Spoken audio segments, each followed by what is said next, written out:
Boa noite aí todo mundo, né? Nossos queridos alunos e quem nos acompanha aí pelas redes sociais, pelo YouTube e pelo Instagram. A gente está recebendo a grandiosíssima Bárbara Collen, um dos maiores nomes aí da nossa, né, da dramaturgia e do cinema brasileiro. É um orgulho imenso de receber. E aí ela Belo Horizonte fica engrandecida, né, por ter você como cidadã. Belo Horizontina. Belo Horizontina, né? Você nasceu aqui, né, em BH, e cresceu em Recife, né? Vou apresentar um pouquinho do currículo, assim. Às vezes eu sou um pouco formal, que eu vim um pouco da academia, né, de congresso, que a gente apresenta um currículo, assim, né? Mas a gente fez um minizinho currículo aqui, né? É incrível a sua trajetória de vida também, essa mudança, né? Você sai de uma carreira do direito no Ministério Público e abraça a arte, né? As artes cênicas. Foi sonho mesmo. Foi seu sonho, né? E a gente tem também aqui os filmes que você participou, né? A Surian já falou um pouquinho, né? Que você teve participação em Aquários. E que foi incrível também, muito lindo. É um filme maravilhoso, né? Um filme muito poético. Eu acho um filme... Me encanta muito Aquários também. E você teve um outro filme aqui em BH, No Coração do Mundo. A Grande Grace Passou também, que é outro nome. Filme que é muito, que eu acho que todo mundo tem que ver também, gente. Importantíssimo esse. No Coração do Mundo, Casa Rose, né? Isso. E aí você tem também aí o Bacurau, que é a Tereza, e você tem o Baixo Centro, né? Também, que é aqui daqui de BH, né? Esses são suas produções mais conhecidas, né? Se você quiser falar também do Tem um outro que eu fiz com o Eric Rocha e com o Fabrício Boliveira, que vai estrear agora, que é um filme muito lindo, que eu acho que vocês vão curtir, que chama Breve Miragem de Sol. E vai sair esse ano. Ia ter toda essa coisa, né, de ir para o cinema, só que agora com a pandemia foi abortado.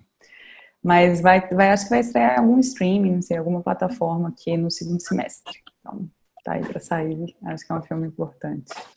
Ai, que lindo. E aí, fala um pouquinho também antes da sua chegada no cinema, né, como atriz, a trajetória na educação, né? A gente já sabe que você fez aí o Cefet, depois você fez o curso de teatro, foi no Cefar, né, do Palácio. Eu também fiz. Você também? No Cefar? Sou formada pelo Cefar. Ah, que legal, Suzana. Você gostou do Cefar? Cefar, ele é... Eu fiz música no Cefar, percussão. Demais. Eu não formei, mas fiz. Me formei em 2009. 2009. Eu entrei em 2010. Pois é. Eu tive esses passos, assim. Acho que o Cefet foi muito determinante na minha vida, porque foi... o Cefet é uma formação... Não sei como é que tá agora a escola, né? Porque tá tudo meio desmoronando, mas na minha época era uma formação muito sólida que a gente tinha. Assim. Então era uma preparação para a UFMG muito boa. Então foi isso. Terminei o Cefet como experiência de vida também, que é uma escola que eu tive contato com o mundo se abrindo, assim, sabe? Com muitas pessoas de diferentes lugares, gente do interior. Então realmente foi de abrir a cabeça. Acho que foi minha universidade mesmo, acho que foi o Cefet. Depois entrei para a UFMG e aí fiz direito na UFMG, fiquei trabalhando no Ministério Público enquanto terminava a faculdade. E aí quando eu entrei no Ministério Público eu comecei a fazer o Cefar. E aí foi quando eu comecei a ganhar dinheiro e falei, agora eu posso bancar, né, o curso de teatro, porque para mim sempre essa questão do como ser atriz, como sobreviver disso, era muito delicada, né? Eu sempre tive que trabalhar, eu fazia curso noturno de direito, então era uma coisa que eu pensava que eu teria que conciliar com um jeito de ganhar a vida ali. E aí, quando eu entrei no Ministério Público, eu falei, ok, agora começo o curso, fiz o curso do Cefar inteiro, e nesse meio tempo eu tinha feito em 2010. Um curta em Contagem, que é com a produtora Filmes de Plástico, que é também a produtora do Coração do Mundo. E foi um filme que teve uma carreira muito bonitinha, assim, muito bacana, porque já estreou em Brasília, ganhou o prêmio de melhor direção lá e depois rodou o Brasil inteiro. Então foi quando eu tive uma dimensão de falar, olha, cinema, né, gente? Eu nunca tinha tido muito contato. Nunca, até então, né, até o Contagem, que foi a primeira vez em 2010, nunca tinha visto, nunca tinha tido nenhuma câmera na minha frente, e tampouco contato com cinema mesmo, não era uma pessoa que via muito cinema e tal. E ali foi quando realmente começou, e quando eu vi uma possibilidade de trabalhar com aquilo, um desejo de trabalhar com aquilo, sabe? O Thiago levantou a mão? Não. Eu estava fazendo uma foto do meu cachorrinho te assistindo. Até ele tá aqui, ó. Tá aqui. Até eu tô te vendo, Bárbara. Mas aí... E aí foi isso, gente. Só que aí, quando eu estava ali estudando no Cefar, acabou que eu não trabalhei muito com cinema, não. Eu voltei 5 anos depois com o Aquário já, que aí foi quando eu fiz um teste em Belo Horizonte mesmo, e me chamaram para fazer o filme, e aí as coisas foram acontecendo, que foi também quando eu optei por pedir demissão lá do Ministério Público e começar realmente como atriz, e me dedicar exclusivamente. Acho que foi bem importante, assim, ter tomado esse... Eu já sentia que as coisas só aconteceriam dessa maneira, porque geralmente em profissões muito difíceis, se você não está inteiro dedicado para a coisa, é muito mais, né, complicado daquilo engrenar e acontecer de fato. Então, acabou que foi isso. Mas eu tive esse pontapé inicial que foi muito legal, que foi fazer o Aquários, que logo depois foi para Cannes, então já foi ter contato com uma dimensão de cinema num nível que eu nem nunca tinha imaginado que seria possível. Eu gosto muito dessas histórias que a gente tem, parece que a gente traça um caminho e depois a gente dá uma reviravolta, né? Eu tenho um pouco parecido, né? Eu não era nada da educação, eu fiz 2 anos de enfermagem, voltei. Olha só. Não é a minha vida isso. Apesar de ser um trabalho lindo, eu não me via fazendo esse trabalho, né? O engenheiro é muito mais gestor, né? Eu não falava, a gente não consigo gestar, né? Não consigo administrar minha vida, como é que eu vou administrar um andar de um hospital? Assim. E fui para aquilo do sonho, né? Que eu fui para letras, a literatura me chamou muito mais, assim, né? Eu acho que... Mas o interessante é isso, né, Natália? Que ao mesmo tempo, eu sinto que não tem experiência perdida, né? Para mim, como atriz, foi muito importante ter podido passar por vários lugares, porque eu já tinha trabalhado na CEMIG, tinha trabalhado na Prefeitura de Belo Horizonte, depois fui para o Ministério Público, trabalhei em banco, então, tipo assim, eu acho que todas essas vivências profissionais em meios diferentes te dá, para mim como atriz, que é isso, né, eu preciso ter uma amplitude de experiências e subjetividades, né, então acho que nesse sentido é muito importante, acaba que a gente vai aproveitando tudo, né, nada de graça. Com certeza, se eu tiver um papel para trabalhar no banco, né, personagem trabalha no banco... Posso ajudar? Posso ajudar, né, então... vai tirar de letra, com certeza, assim, acho que tudo foi muito válido, passar por tudo isso também foi muito válido, né, e assim, continuando um pouquinho da sua formação, assim, meio esse contato que você tem do cinema, eu acho que essas produções, eu havia me esquecido de falar de Contagem, então o curta é muito bacana, eu gostei muito também.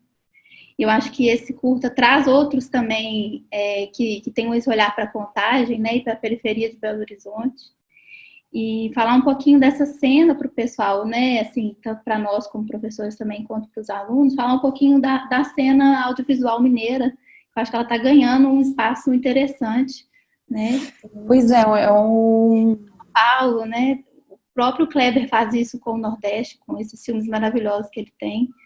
Mas, assim, trazendo um pouco para nós aqui, para o nosso cantinho mineiro, como que é esse audiovisual, né, essa cena? Eu acho que é uma coisa que poucas pessoas até têm consciência, né, Natália, do tão importante que é o cinema produzido em Minas, assim, que ele tem sido para o Brasil como um todo. Acho que Contagem foi um curta que, por exemplo, trouxe uma coisa nova na época. Ele estreou em 2011, eu acho, e era um novo tipo de cinema que estava acontecendo ali. E que foi só reforçado pelos filmes que foram saindo depois. A Filmes de Plástico, essa produtora, ela tem 3 diretores, que é o Maurílio Martins, o Gabriel Martins e o André Novaes. E o André Novaes mesmo é um diretor que desde sempre teve uma carreira internacional muito forte. Os filmes dele, desde os curtos até os longos, sempre saíram. O último, inclusive, é o Temporada, que é com a Grace Passou.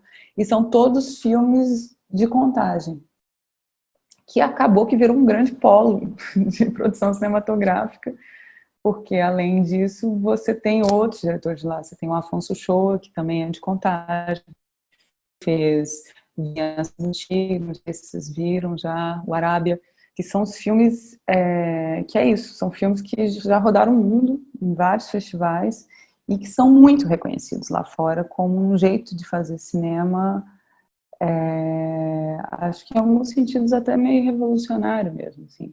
E é lindo você pensar que isso sai de Contagem, né? E de pessoas que vêm de Contagem, porque são todos diretores que nasceram lá, que foram criados lá naquele bairro. Então, tipo, no Laguna mesmo, que foi onde a gente filmou o No Coração do Mundo, era o bairro do Maurílio e do Gabriel. Então, eles conheciam as pessoas que estavam no bairro. Então, não é uma relação de alguém, né, de uma direção que está ali fora, uma pessoa que é completamente, que é ali do Lourdes, e decide filmar uma coisa em Contagem. É muito diferente quando você tem alguém que é realmente do lugar, porque é falar da própria vida.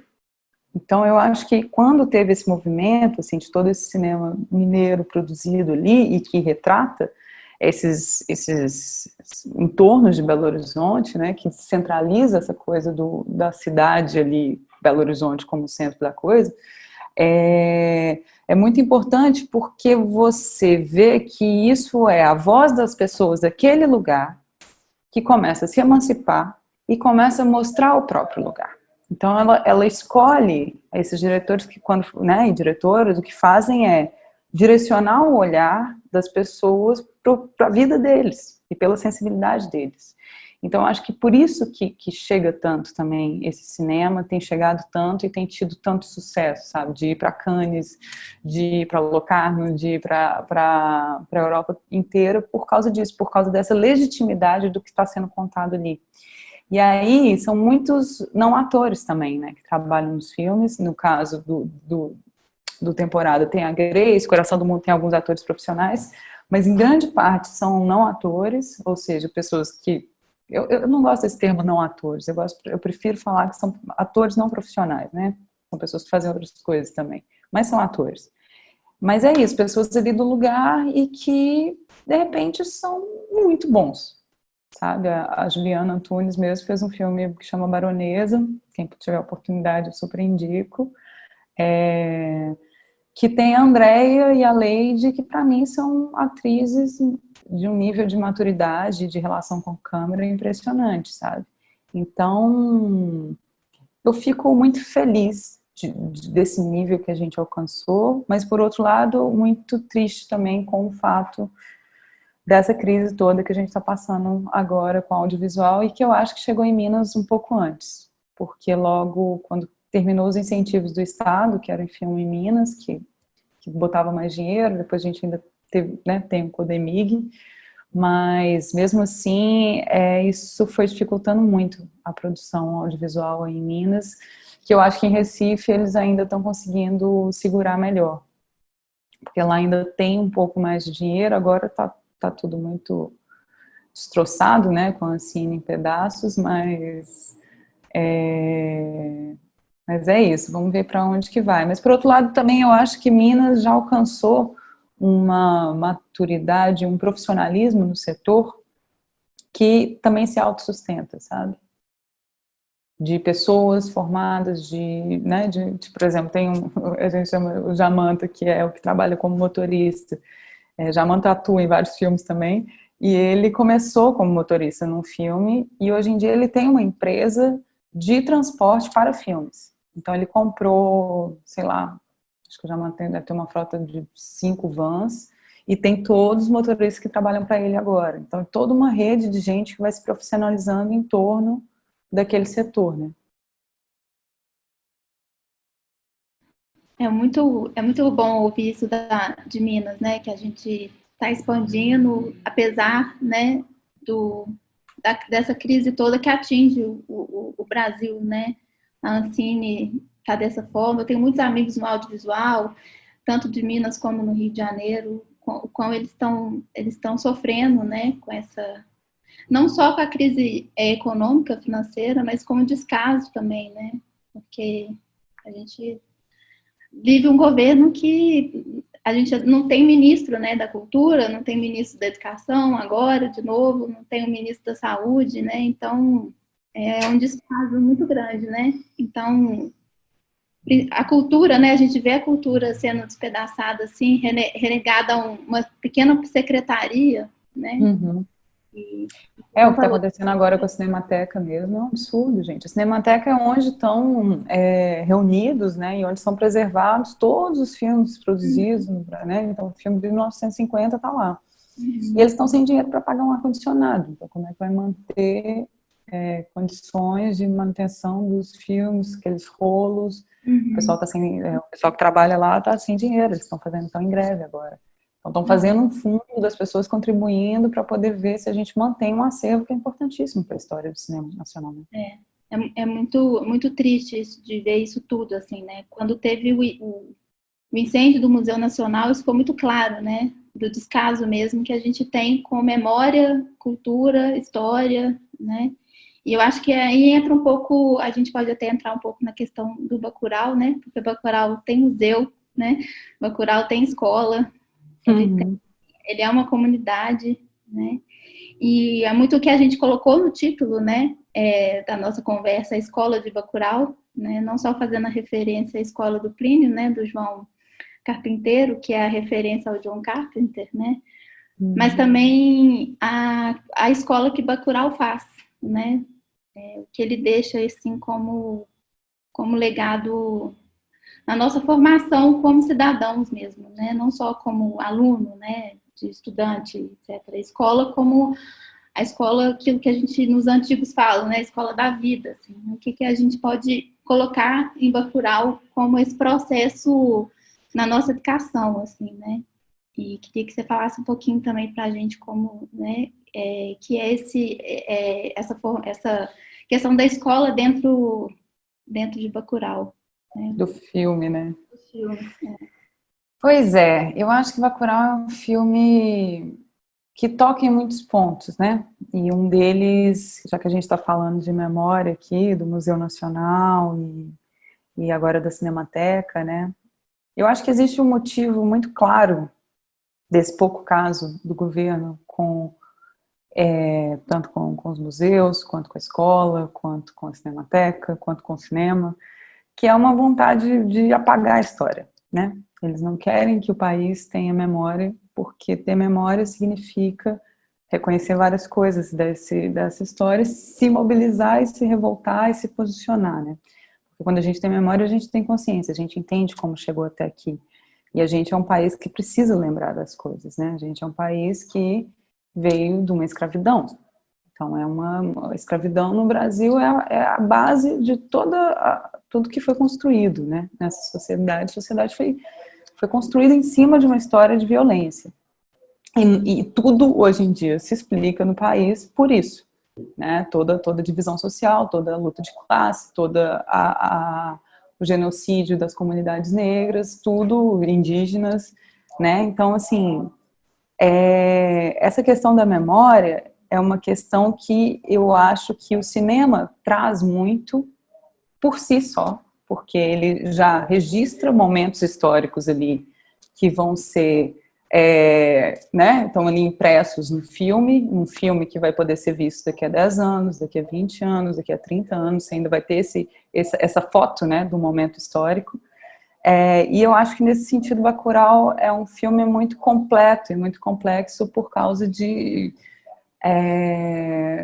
porque ele toca em vários pontos explicitamente, né? Então, Bacurau você tem isso, você tem um museu, você tem uma escola, e ambos são redutos de até mesmo onde a população se esconde, né? Tipo, onde De ela se cultura, coloca. né, de modo geral. E de cultura. Peraí só um pouquinho, gente, deixa eu só fechar aqui a porta. Peraí um pouquinho.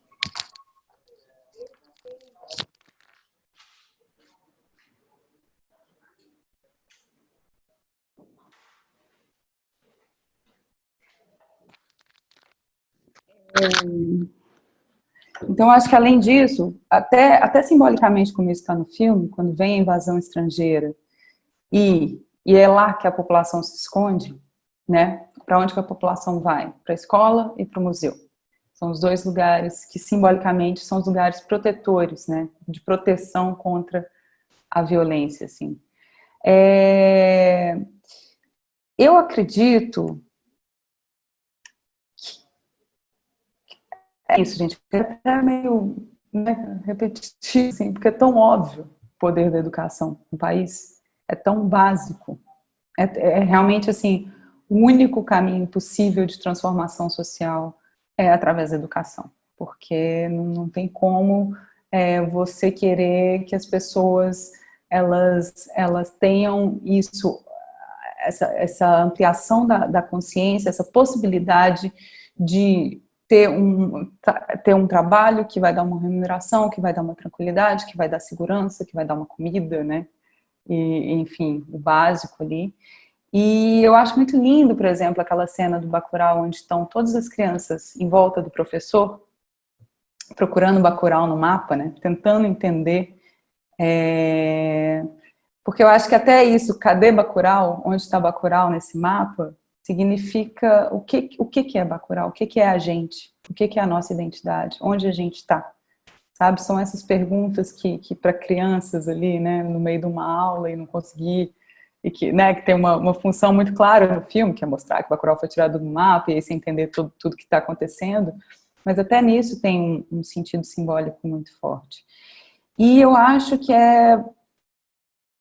outra camada do filme, que para mim é muito importante, é considerar que Plínio é negro e Carmelita é negra e essa família toda é negra. E eu acho que é uma coisa muito forte, essa identidade quilombola de Bacurau, sabe?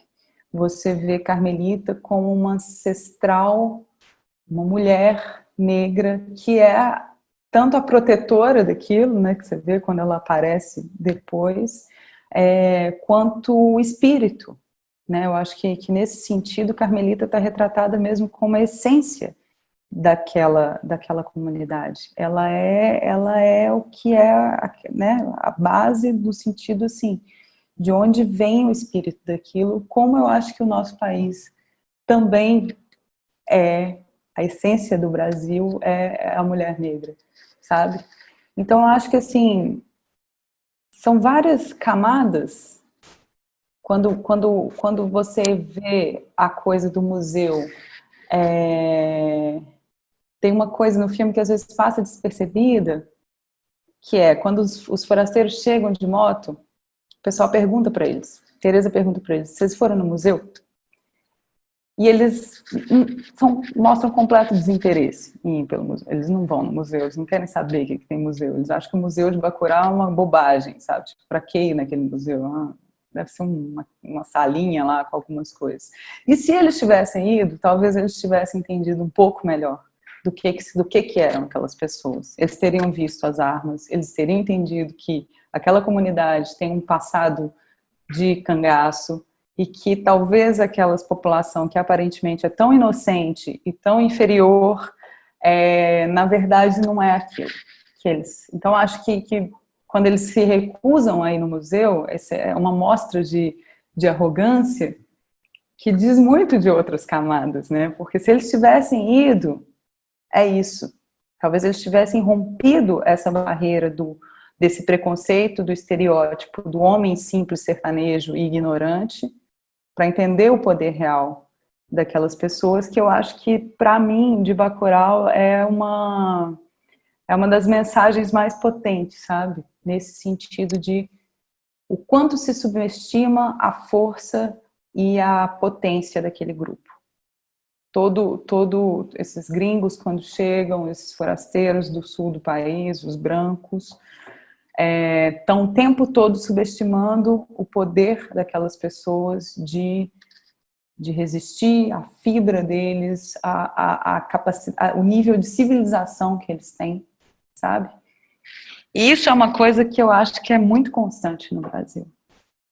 Infelizmente, assim, é um país que está o tempo todo, quando você vê que é um país que não reconhece a própria identidade, que quer acreditar que é um país branco, que é um país, né, que essa elite branca acha que eles são os brasileiros e o resto é essa massa, né, inferior a ser dizimada.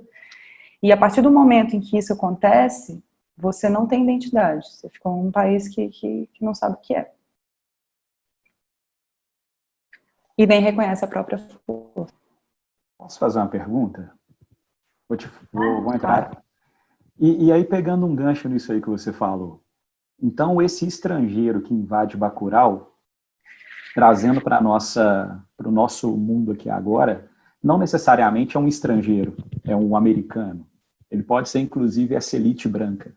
Ou não? Sim, eu acho que Bacurau não se restringe só a dizer que são americanos, não. Eu acho que Bacurau quer dizer qualquer tipo de repressão. Quando você tem um grupo que se julga superior a outro grupo e que, por se achar superior, acha que ele tem o direito de dispor daquelas vidas e de matar quem eles quiserem, porque sim, porque para eles é uma diversão, né? Que é o que a gente, né, está vivendo agora com essa crise, com essa explosão das revoltas raciais nos Estados Unidos, e que eu acho que estão repercutindo aqui no Brasil, que é essa coisa que você vê realmente que tem diferentes importâncias para as vidas, né? Quanto vale uma vida branca e quanto que vale uma vida negra.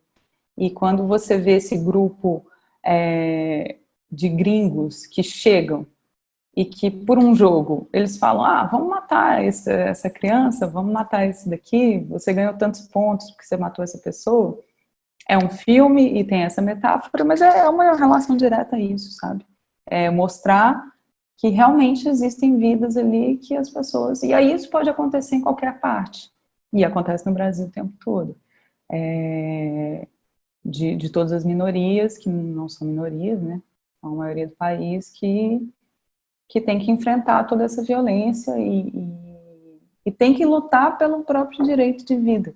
Isso é uma coisa muito interessante, porque eu acho que todos os festivais que eu fui internacionais, eu senti uma resposta muito forte das pessoas de diferentes países. Gente da Rússia, gente do Japão, gente da China, gente do leste europeu, porque eu acho que qualquer lugar que viveu uma guerra e que teve algum tipo de repressão e de violência nesse sentido, entende o que está sendo dito ali em Bacurau, sabe? Entende qual que é essa mensagem. Acho que é isso, Thiago. Eu também posso aproveitar a deixa do Thiago aí e fazer uma pergunta. Eu queria duas coisas que me marcaram, de várias coisas me marcaram do Bacurau, mas do que você falou aí, na cena lá da escola, que quando eles estão procurando um Bacurau no mapa e a criança quer entender se tem Bacurau, uma criança fala uma coisa que para mim representa um pouco, e eu quero ver se você concorda, o valor, que a criança já percebe o valor desse mercado. Ela fala para o professor, né? Tem que pagar, professor, tem que pagar para estar no mapa? Para estar nesse mapa aí, né? Porque ela, assim, eu penso que aquilo é muito isso, né? A criança pode não saber ainda olhar mapa, mas ela já percebe essas coisas erradas aí, né? Do mercado. Não, com certeza. E aí, só mais uma outra coisa, se você puder depois comentar também, que não tem a ver. Uma coisa que me marcou muito em Bacurau também, falando um pouco dessa sensação, dessa noção de país, né, de pertencimento ao país e ao lugar de onde é, que a Teresa é uma personagem que ela volta para Bacurau, não é? A cena inicial é ela voltando, ela está indo aparentemente provisoriamente, e tem a cena lá com o pai dela fazendo o levantamento das pessoas que estão em Bacurau, e ela se revela, né, olha, eu voltei para ficar, né, essa pessoa que saiu, que adquiriu, se formou, adquiriu conhecimentos e voltou para pertencer. Eu queria que você comentasse se você vê força nisso também. Daphne, é muito legal isso que você fala, porque realmente toda aquela cena da escola com as crianças, o que as crianças falam é tudo improvisado, assim, eles realmente falavam. E aí o Wilson, que é o ator, ficava lá rebolando para dar um jeito de responder às crianças, que são completamente imprevisíveis. E é muito interessante mesmo, quando pergunta essa coisa de ter que pagar, que já é essa questão do valor, né? Hoje em dia, você imaginar, uma cidade para existir, ela precisa pagar. Se não tiver dinheiro, você não existe, né, na tecnologia. E tanto que ele puxa o mapa de verdade e fala, ó, nesse mapa aqui, ó, Bacurau não tem como sair, né, ele tá aqui constante. Falando da Teresa, eu acho que essa foi uma das coisas que eu achei mais bonitas, assim, na personagem, quando eu tive contato com o roteiro, porque tem muitos filmes que falam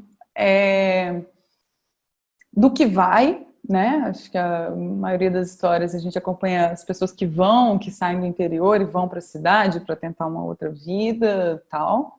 Ou quando você tem alguém que volta, geralmente são pessoas que voltam e que, com tudo que foi adquirido de vivência, de conhecimento, volta para trazer alguma transformação para o lugar de onde veio, né?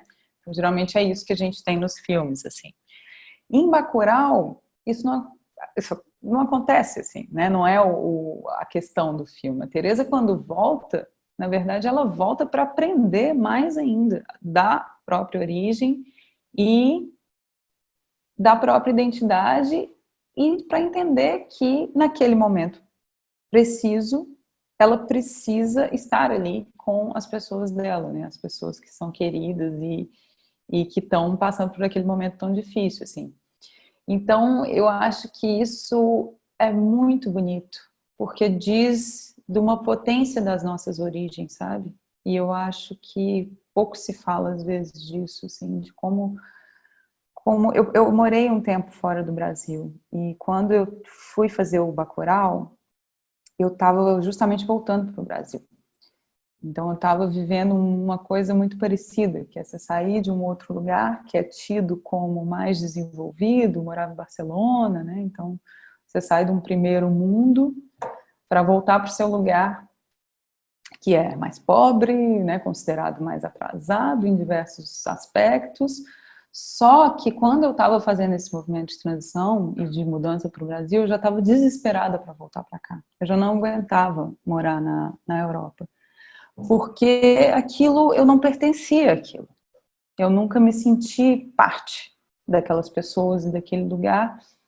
E por tudo que o Brasil já estava passando mesmo naquela época, que era o final de 2017, início de 2018, politicamente, eu sentia uma necessidade de estar perto dos meus. Eu queria estar sentindo que eu podia estar, de alguma maneira, me mobilizando, ou ao menos do lado das pessoas queridas da minha vida, sentindo que eu podia fazer alguma coisa pelo meu país. E eu acho que esse sentimento é interessante, às vezes, né, como a arte, os personagens, elas comunicam com a nossa própria vida, né? Então, assim, eu acho que por eu estar fazendo esse movimento para o Brasil de volta, eu entendia muito o valor daquilo. E o valor de realmente você estar num país que é seu. E eu acho que agora a gente está precisando de lembrar disso, porque é um momento que está desesperador ser brasileiro, né? A gente está no pior lugar do mundo para se viver uma pandemia, realmente, estatisticamente falando. Mas eu acho que a gente precisa se unir mesmo e se apropriar de novo do nosso país, entender que esse lugar é nosso e que a gente precisa resistir e fazer a mudança, né? E você falou dela voltar para conhecer, mas ela também volta para lutar, né, com o povo. Acaba que depois você falou isso, de certa forma. Porque eu acho que isso talvez não fique tão explícito no filme, mas para mim, na construção da personagem, era muito claro que a Teresa não chega em Bacurau querendo ficar em Bacurau. Ela chega para passar uns dias, ela chega para o funeral da avó. Mas à medida que as coisas vão se desenrolando e à medida que tudo vai acontecendo, ela decide ficar. Ela vê que não tem mais para onde ir. É lá que ela precisa assumir esse lugar de carmelita dentro daquela comunidade. Então, acho que tem um sentido de dever, de honra mesmo. Acho que o Bacurau é meio épico nesse sentido, mas de não tem mais para onde você ir. No sentido de que é ali que você pertence. Você não pode sair daquilo ali, você não pode fugir dessa luta, porque essa luta é a sua identidade, é a sua vida. São as suas pessoas, sua família. Né? Então, acho que isso é bem bonito na personagem, porque não tem resistência. Ela aceita isso de uma maneira muito terra, né? De um jeito muito tranquilo, de saber o que é certo e o que precisa ser feito. Eu acho isso muito forte em Bacurau, e essa ida e essa volta da Teresa e a decisão, né? Quando você fala em épico, eu justamente ia falar isso, assim, a Odisseia não existe, né, sem a Ilíada. E a Ilíada existe porque tem a Odisseia, né? É a ida e a volta do Ulisses, né? Ele vai, mas ele volta. Né? É o eterno retorno do Nietzsche, né? Essa questão de que a gente, né, o gado está sempre voltando para o poço, né? Um pouco meio lavoura arcaica também, né? Que nos ensinou isso antes. Mas eu acho que é muito forte isso, né? A ideia de pertencimento, né? E como que através da cultura, né, da arte, seja na literatura, seja no cinema, como que pode nos ensinar isso, né? Talvez tem gente perdida, né, não sabe para onde que vai, ou para onde que se fica, se vai, e quando vê um filme assim, ou quando lê um livro, né, há aquele movimento de se identificar, né, onde que eu posso estar para fazer a diferença para os outros e para mim, né, eu junto com essa comunidade. Então, para nós fica muito forte a questão da comunidade que Bacurau faz, né? Parece que o Bacurau é o norte, né? Para nos guiar aí para esse sentimento de pertencimento, né? De que a questão do passado, né? Que a gente fica muito aqui no Brasil, a gente tem uma retratação, né? A gente não tem uma elaboração do passado. E fica muito forte isso quando a gente vê essas perdas, né? A perda do museu, a perda da educação, da cultura, né? Dessas questões. E como que Bacurau nos traz a ideia do elo, né? A ideia do estar em comunhão mesmo, né? Em comum união, né? E como que isso me deixa muito... É o que eu acho mais bonito de tudo do Bacurau, né? Essa potência do estar juntos, né? De não é ser um indivíduo, né? Não tem um herói, né? A gente tinha comentado, né, Rafa? Será que Bacurau tem um herói, né? Será que tem um herói, um personagem heróico, né? Eu acho que nessa nossa conversa está ficando bem claro que é Bacurau, né? Essa personificação da comunidade, né? Ela que é o herói, né? O herói. É porque até tem uma cena, não sei se vocês vão lembrar, que é quando um casal tenta sair de Bacurau de carro de noite, que eles falam, não, vamos sair daqui, porque vamos, né, tipo, tentando ser muito esperto e preservar o deles, né, numa postura muito de individualista, assim, de autopreservação, assim. E que são justamente os que são metralhados na estrada. Então, isso diz muito, assim, do filme. E porque é isso, gente. Não adianta sozinho, ninguém vai conseguir. É o que a gente vê nessa pandemia, é o que a gente está aprendendo o tempo todo.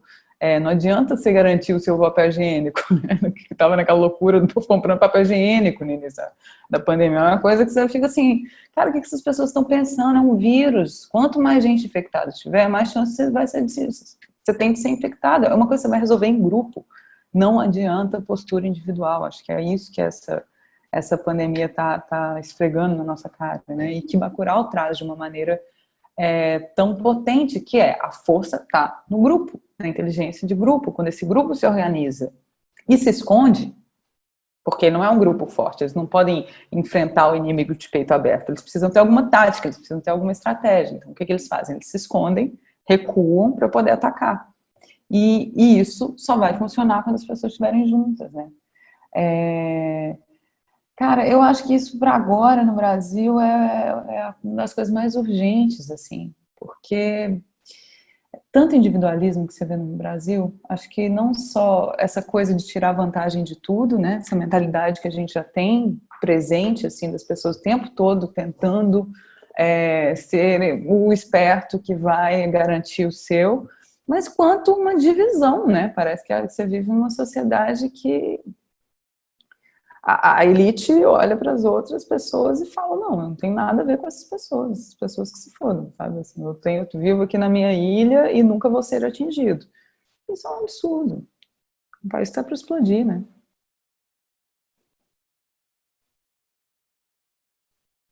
Mas, Bárbara, oi, ok? E aí, você fala essa coisa bonita da comunidade, e aí a gente até estava discutindo sobre isso, que a comunidade de Bacurau, ela resolveu algumas questões que eu não sei se a gente ainda está preparado para resolver.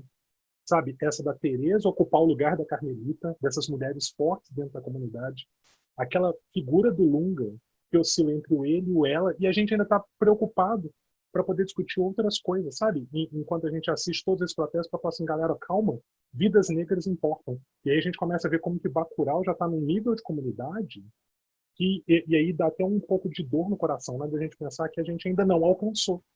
Será que a gente vai ter que discutir isso tudo para chegar em Bacurau? Ou você acha que se a gente juntar tudo primeiro e depois a gente resolve isso, a gente vê como que funciona? Assim, é muito... O que faremos agora, Bárbara? Rafael, essa pergunta é difícil, né? Porque não tem resposta, na verdade. Cada sociedade vive seus caminhos e suas histórias, né, de acordo com o que é possível ali construir.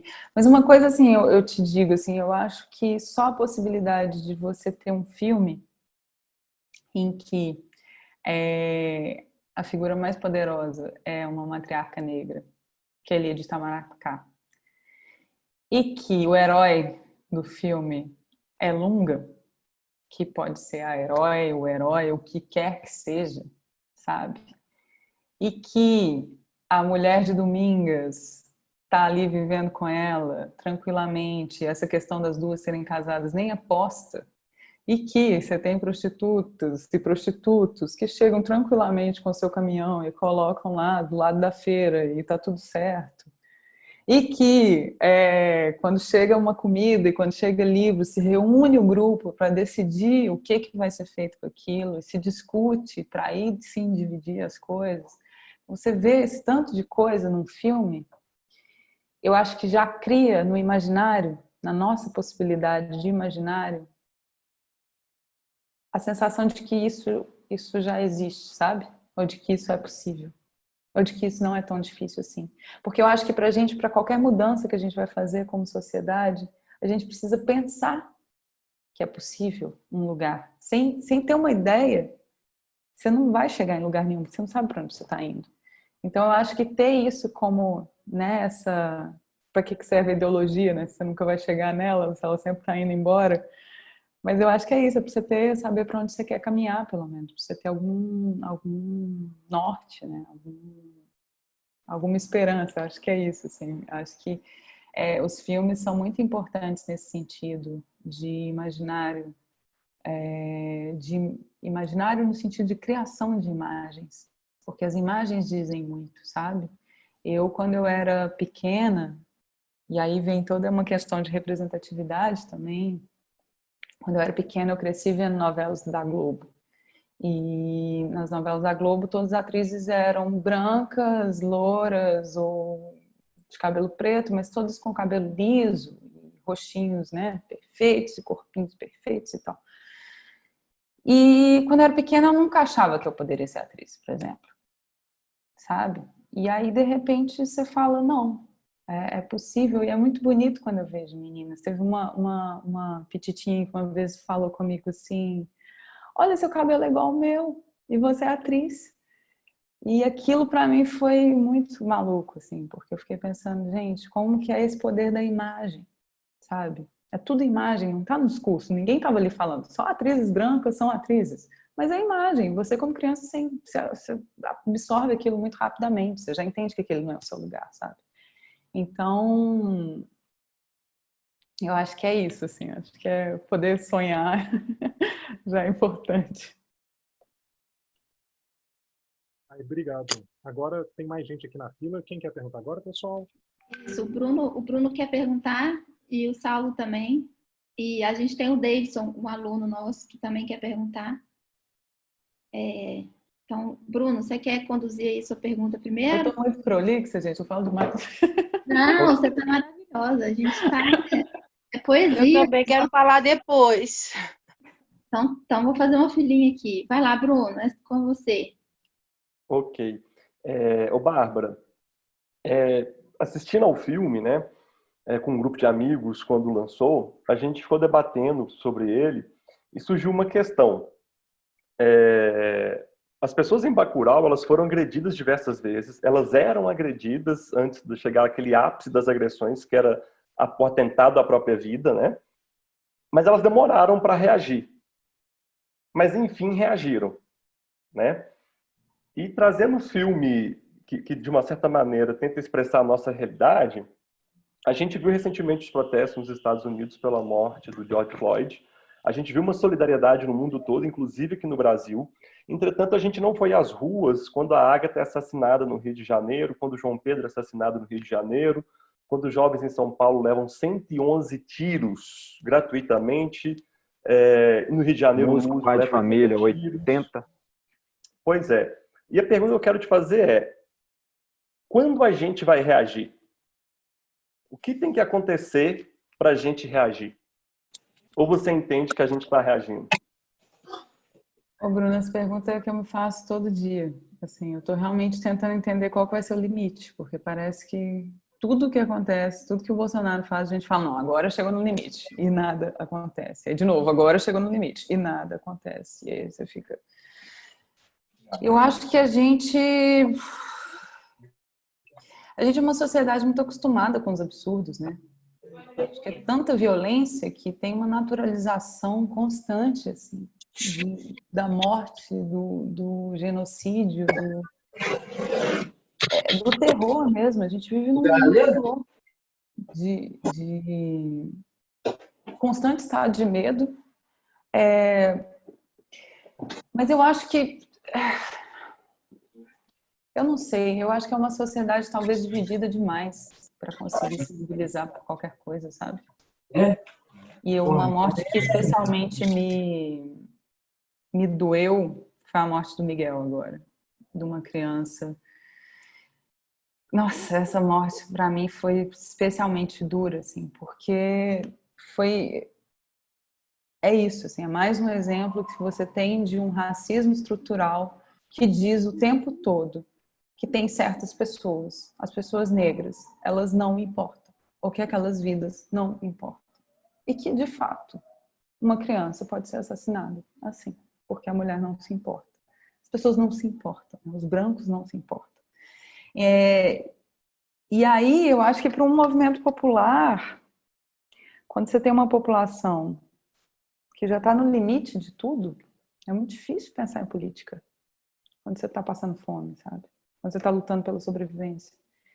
É muito difícil teorizar nesse contexto, sabe? Como é que você vai falar de qualquer teoria que seja?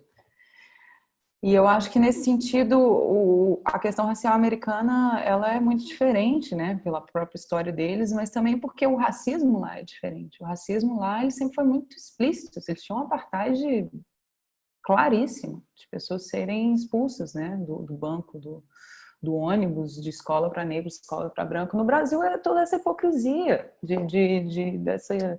dessa mentira de que não existe racismo. Até pouco tempo atrás a gente estava vendo isso. Agora a coisa está sendo discutida de uma outra forma. Então, quando você tem isso, assim, eu que fui me dizer eu sou negra com mais de 20 anos, porque até então eu acreditava que talvez eu pudesse ser branca, né? Porque minha pele é mais clara, então...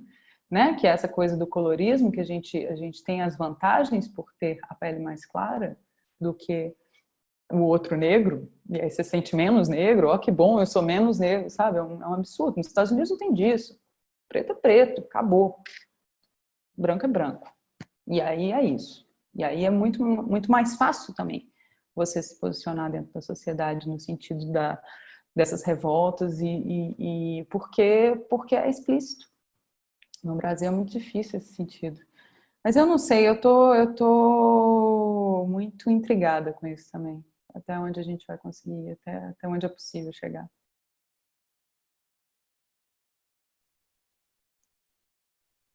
Obrigado. De nada. Remete muito, né, Bárbara? Só para fechar aqui, aquele casal da moto com aquela conversa super estranha, tipo assim, nós somos quase como vocês americanos, né? Essa nossa discussão aí dos colorismos todos, tipo assim, eu quero ser e a gente não é, né? É pesado pensar nisso tudo, né? Eu vi o Bacurau numa sessão lá em Gramado, que teve lá no Festival de Gramado. E aí, quando chegou naquela parte, foi muito engraçado. Porque eu estava cercada de pessoas do Sul, esses brancos do Sul, né, que dizem, não, a gente tem ali uns parentes italianos e alemães, entendeu? Então a gente é mais evoluído. E foi muito, muito engraçado, assim, no mínimo, ver o filme lá e ver eles rindo. Eu achava que eu ia falar, gente, acho que eles não estão entendendo. Que é para eles também, né? Tipo assim. Saulinho, manda aí sua pergunta, querido. Olá, boa noite. Estão me ouvindo? Olá, Saulo. Oi, Bárbara, prazer. Eu sou o professor de geografia do cursinho aqui. Minha pergunta vai pegar um pouco para esse lado. Eu vou pegar uns ganchos aqui do que a gente já falou, e a gente tinha falado antes do personagem principal, que talvez não tenha. Mas eu vejo Bacurau, o lugar, como um personagem, né? E aí, quando se trata da questão da migração de retorno e outros elementos que a gente tem, a questão da água, né, com o sertão nordestino, que é histórico, na barragem, na questão da igreja, que até acharam que estava fechada lá, mas não estava, e virou um depósito. O museu, que ele tem muito a contar sobre o passado, a ligação com o cangaço, a questão da Casa Grande, que é o que eles veem nas fotos lá na parede, que é onde que os estrangeiros eles estão hospedados na Casa Grande. A questão dos cavalos que fogem da fazenda, né, que é como eles veem que tem alguma coisa diferente. A veraneio também, né, que eu vejo como uma questão da ditadura militar ali. Uhum. Então, assim, a paisagem, ela fala muito e ela traz muitos elementos históricos. E quando o Michael lá, ele fala de uma cidade inofensiva. Ele não conhece a história, né? Daquele povo que passou por tudo isso, não tem como ser um povo inofensivo. E esse a gente falou bastante, assim. E aí, eu imagino, assim, quando você, como atriz, você recebeu o roteiro, que você leu e tudo, mas eu queria perguntar quando você chega lá, porque aí o cenário é um cenário que está vivo e ele faz parte do filme. Como que foi estar lá na cidade a Barra, né, e conviver? Eu queria que você falasse um pouco sobre isso. A questão é Caatinga, a gente vê um monte de Mandacaru, que eu acho que é uma coisa bem distante da nossa realidade, assim.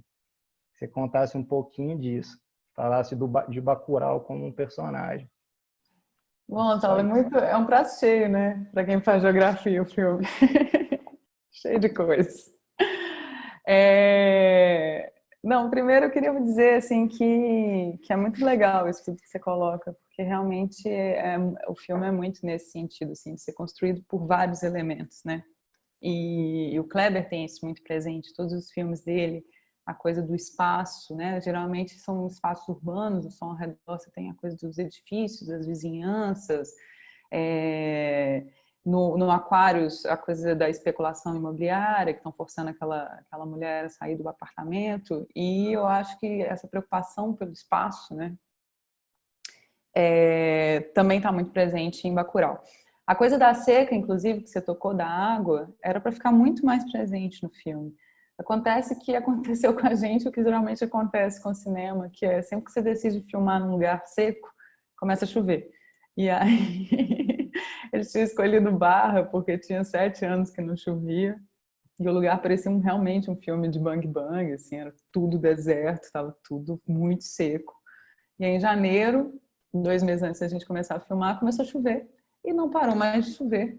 E o rio encheu e tinha dia que a gente não conseguia chegar no set de tanta água que tinha. Então, a questão da água no filme ficou um pouco prejudicada. Porque não dava para falar da seca, né? Você não estava lá chovendo. Mas, e assim, para mim, como atriz, é muito legal quando você pega um roteiro tão cheio de elementos e de detalhes, porque eu acho que, agora falando especificamente do trabalho como atriz, acho que às vezes a gente como ator fica muito focado na coisa da psicanálise do personagem, sentimentos, o que cada um sente, cada momento, a relação, né? E é muito bom quando você pega um filme em que, para fazer bem sua personagem, você precisa entender de outras coisas. E aí você precisa expandir seus conhecimentos de história, você precisa expandir seus conhecimentos de geografia, você precisa entender o que aquela veraneia significa naquele contexto, sabe? O que é a presença dos animais dentro do filme, sabe? O que é a presença... porque tem muito animal, né? No Bacurau, tipo, o tempo todo, assim, você tem... pássaro, que é o próprio nome do filme, os cavalos. E, para mim, nesse sentido, então, foi um trabalho entender isso no roteiro antes, entender a presença desses elementos e o que influenciava naquela história. E eu acho que depois, quando eu cheguei lá, foi realmente quando eu entendi o filme que eu ia fazer. Porque até então você fica muito numa construção mental, né? Você lê o roteiro, você entende aquela história, mas quando você realmente chega na história, no espírito dela, é quando você chega no lugar. Para mim isso funciona muito assim, porque aí altera o tempo da sua respiração, altera o jeito que seu olho tá. Tipo, no sertão não tem jeito, você franze o olhar, porque é muito sol. Sabe? Não tem como pensar numa outra expressão, não tem como ter uma expressão limpa, porque é um sol absurdo. Então você ia filmar e tava o tempo todo assim, sabe? É um negócio que te mexe em tudo. É outro silêncio, por exemplo. Então eu via que as pessoas de lá conversavam muito pouco, sabe? Tinha uma coisa que era muito de olhar, de tempo, de outro tempo de resposta. Você perguntava uma coisa, a pessoa tinha outro tempo de responder. Então eu acho que isso eu lembro que foi muito emocionante para mim a primeira vez que eu fui em Barra, porque a gente estava em Parelhas e aí eu fazia tipo uma visita de locação, e aí geralmente a equipe só que nesse dia eu fui eu, a Sônia Braga e o Tomás. E aí quando eu cheguei em Bacurau, já estavam começando porque é assim, gente, tem a cidade, depois entra uma equipe de direção de arte para poder mudar algumas coisas que vão ser mais parecidas com o filme. Então, tipo, mudaram a fachada da igreja, construíram um buraco lá no meio da praça, né? Tem algumas coisas que a equipe do filme vai mudando na cidade. Então, quando eu cheguei lá, algumas coisas já estavam sendo feitas. E foi quando eu entendia, e foi muito bonito isso. Esse dia para mim foi bem emocionante, assim, que eu cheguei e vi o museu, que eu cheguei e vi a igreja, e aí eu comecei a entender o que iam ser as cenas em cada lugar. Isso muda tudo, assim, é muito difícil te explicar o tamanho da interferência que o lugar tem, assim, sabe, no corpo da gente, na própria, né, naquela cena do início que Teresa chega puxando a mala.